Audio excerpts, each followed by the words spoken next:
Welcome, friends. This is Harshad Parekh inviting you to listen to some of my short writings on philosophy, religion, psychology, spirituality, education, Krishnamurti, and nature. I hope you have a good listening. This is audio tape number 68, article number 423. It is about the mystery of universe and mind. This morning we sang one of Kabir's bhajan, Is tan dhan ki kaun badhai. Immediately after the assembly, I had a culture class with standard 9B. I asked students if they knew the meaning of the song. They did not answer. Probably they have never reflected on the meaning of these bhajans. So we discuss the meaning. Why are we proud of our body?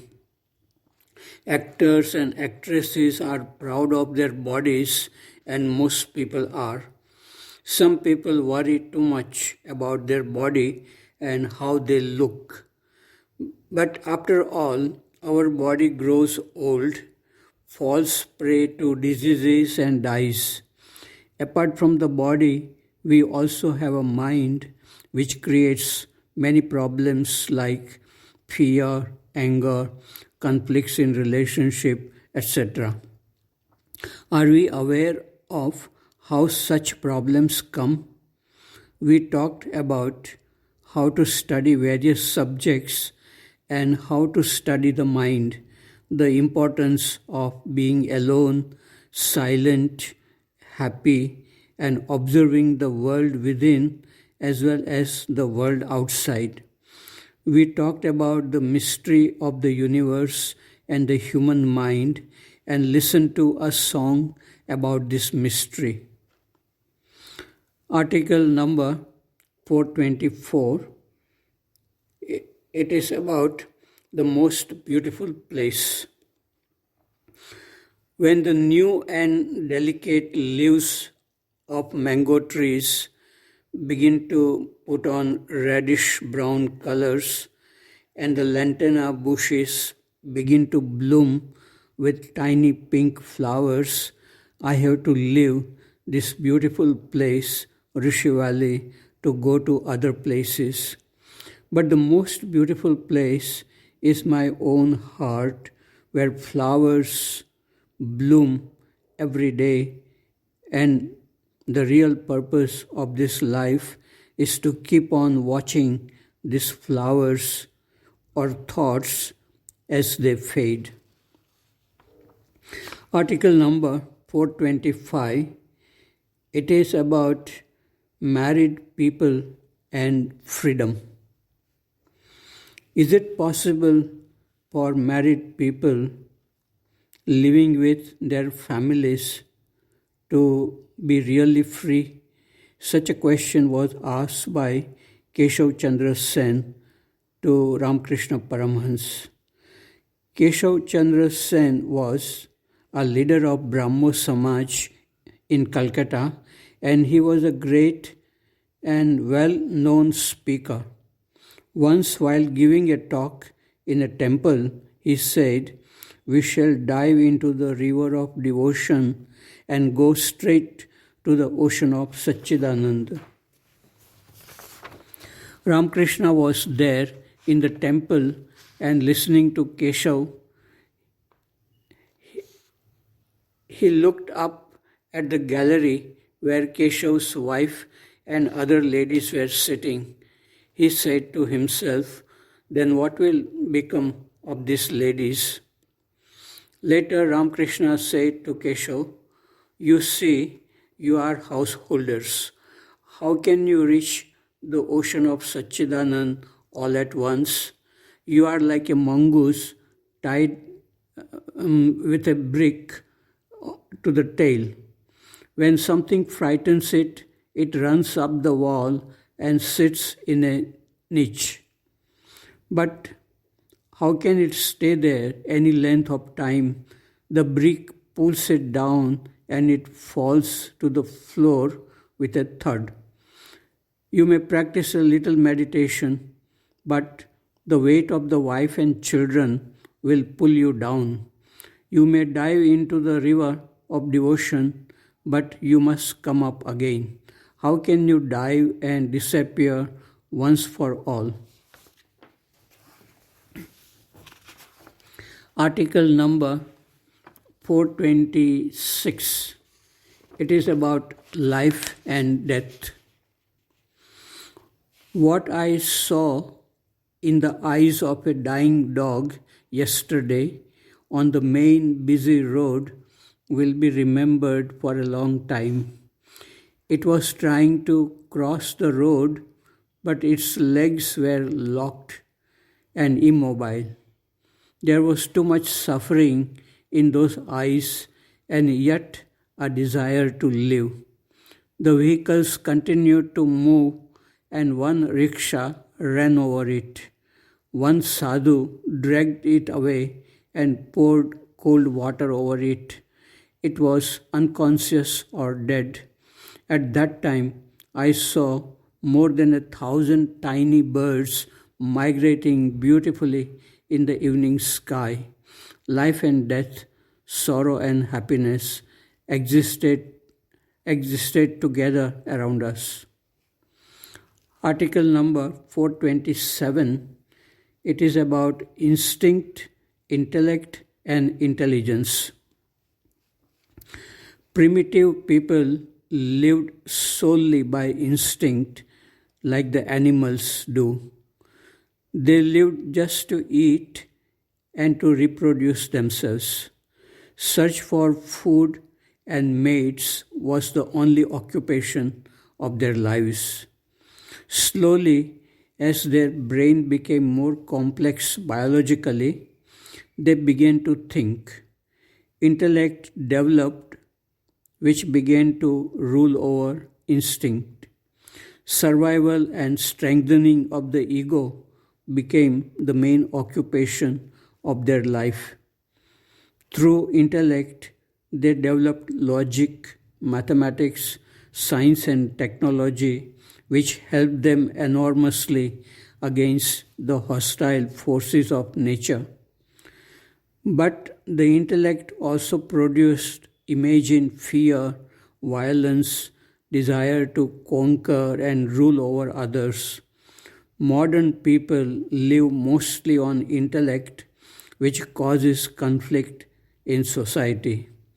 People can justify their own wrong deeds by their intellect, and they can also criticize good deeds of their enemies as politicians do. Intellect becomes a tool in the hands of lawyers to prove what they are paid for. In highly evolved people, intuition or intelligence becomes the master of intellect. Such people live in the harmony of inner being. They make no attempt to understand psychological problems like fear, anger, etc. through intellect. The truth is revealed to them in silence. Their brain becomes still, yet moving like a river of clear, pure water in which the whole universe is reflected. Their heart overflows with compassion, which is not based on attachment or attraction. Such people have lived on this planet and they continue to live. They share their insight with those who yearn to learn about the inner world. Article number 428. It is about love and marriage. It is possible to have overflowing love when you are physically away from people who have touched your heart. But such love cannot be sustained when you are too close physically. To live with love in a marriage is a very difficult thing. During the panel discussion on growing up, a lady from Madras KFI school broke down while while speaking about her family life. Her husband and son were addicted to TV. There was no love, just habitual way of living day after day. Most married people may be bored and trapped in living a mechanical life. It is a safe, apparently secure life. But when they look deeper, they may come into contact with discontent. To live alone may seem even more frightening. It may be possible to live alone only if there is capacity to love without jealousy, fear, comparison, attachment. It is fulfilling to love. The desire to be loved is the result of inward poverty. If you love, the world is yours. Then you are rich in spirit. You are the blessed one if you are in love with life. If love is your nature, your heart will be overflowing. It will radiate like fragrance from the heart of a flower. Article number 429. It is about Krishnamurti and Theosophical masters. In July and August of 1925, Krishnamurti was in Ojai, California, and his brother Nitya was also in Ojai. Nitya was very ill, and Krishnamurti was worried about Nitya. At that time, some leaders of Theosophical Society were at Huizen in Holland. George Arundel was there with his wife Rukmini, James Wedgwood, a bishop of Liberal Catholic Church, and Oscar Collerstrom, a priest and a disciple of Leadbeater, were also there. At that time, Arundel telegraphed Annie Besant, she was in London, to say that amazing things were taking place in Huizen. Oscar had taken his third initiation, Wedgwood his second, and Rukmini her first. After receiving this telegram, Annie Besant went to Huizen with Lady Emily, Shivarao, and Rajagopal. On August 1, Arundel said that he and Wedgwood took their third initiation and Rukmani her second. Arundel kept on bringing messages from the masters. On August 7, Krishnamurti, Arundel, and Wedgwood were said by Arundel to have taken their fourth or Arhat initiation.